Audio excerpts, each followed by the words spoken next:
महिला बाळको सहितना दर्शनार्थीओनी लांबी कतार लागी। महिला और पुरुष माटे अलग लाइन न होवाथी हालाकी पड़ी। मंदिर परिसर में भक्तों की भारी भीड़ जोवा मळी।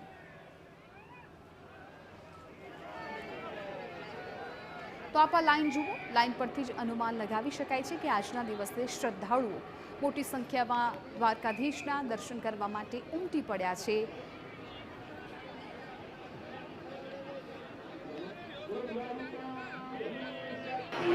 मैनेजमेंट में कई है नहीं, धक्का मुक्कीने एनी खूब खराब हालत है। जेमनो सौथी वधारे बहुत घरड़ा ने नाना छोकराओ लईने आवे छे। तो मैनेजमेंट में विनंती है कि આવી રીતે ધક્કા મુક્કીને જે છે એ છોડી અને વ્યવસ્થિત દર્શન કરી શકે એવી વ્યવસ્થા મેનેજમેન્ટ।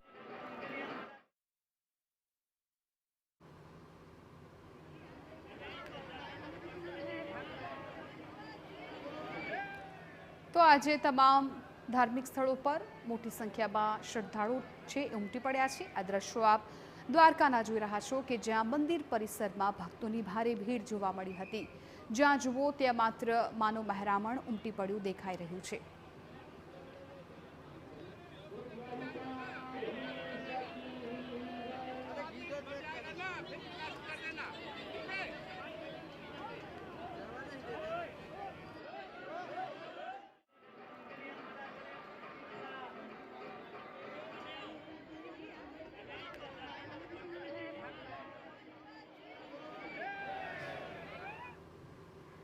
અને હવે કાયપો છે માં જોઈએ